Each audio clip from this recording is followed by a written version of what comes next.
মধ্যপ্রাচ্যের উত্তাল পরিস্থিতির মাঝেও ওমানের আকাশসীমা ও বিমানবন্দরগুলো স্বাভাবিক কার্যক্রম বজায় রেখেছে। বিশেষ করে মাসকাট আন্তর্জাতিক বিমানবন্দর এ অঞ্চলের আকাশপথে ট্রাফিক নিয়ন্ত্রণ এখন প্রধান ভরসা হয়ে উঠেছে। সাম্প্রতিক এক পরিসংখ্যানে দেখা গেছে, মাসকাট বিমানবন্দর থেকে নির্ধারিত ফ্লাইটের মাত্র 14% বাতিল হয়েছে, যা পার্শ্ববর্তী অন্যান্য দেশের তুলনায় নগণ্য। আটকে পড়া যাত্রীদের যাতায়াত নির্বিঘ্ন করতে ওমানের রাষ্ট্রীয় বিমান সংস্থা ওমান এয়ার এবং বাজেট এয়ারলাইন্স সালাম এয়ার তাদের বিশেষ বাস ফ্লাইট কম্বো সেবা চালু রাখার সিদ্ধান্ত নিয়েছে। এই ব্যবস্থার আওতায় যাত্রীদের শারজা থেকে বাসে করে মাসকাট আনা হচ্ছে এবং সেখান থেকে সংশ্লিষ্ট এয়ারলাইন্সের কানেক্টিং ফ্লাইটে বিশ্বের বিভিন্ন গন্তব্যে পৌঁছে দেওয়া হচ্ছে। ওমান এয়ার আগামী 16 মার্চ পর্যন্ত লন্ডন, ইস্তাম্বুল, ব্যাংকক এবং কুয়ালালামপুরের মতো প্রধান রুটগুলোতে অতিরিক্ত ফ্লাইট পরিচালনার ঘোষণা দিয়েছে।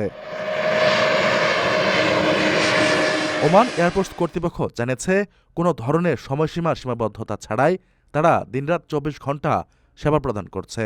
ওমানের পররাষ্ট্রমন্ত্রী সাইদ বদর বিন হামাদ আল বোসাইদি এক বিবৃতিতে জানিয়েছেন, জাতীয়তা নির্বিশেষে যে কেউ নিরাপদ আশ্রয় বা নিজ দেশে ফিরতে চাইলে ওমান সরকার তাদের সর্বোচ্চ সহযোগিতা করতে বদ্ধপরিকর। ওমানের এই মানবিক ও দায়িত্বশীল ভূমিকা আন্তর্জাতিক মহলে প্রশংসিত হচ্ছে।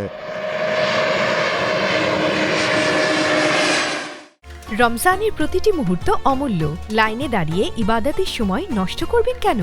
ঘরে বসেই মুহূর্তে টাকা পাঠান প্রিয়জনের কাছে গালফ এক্সচেঞ্জ মোবাইল অ্যাপে। দ্রুত ও নিরাপদে টাকা পাঠান বিকাশ ও ব্যাংক অ্যাকাউন্টে। এই রমজানের সময় দিন ইবাদতে, টাকা পাঠান গালফ এক্সচেঞ্জ মোবাইল অ্যাপে। গালফ এক্সচেঞ্জ, বাংলাদেশিদের প্রিয় এক্সচেঞ্জ।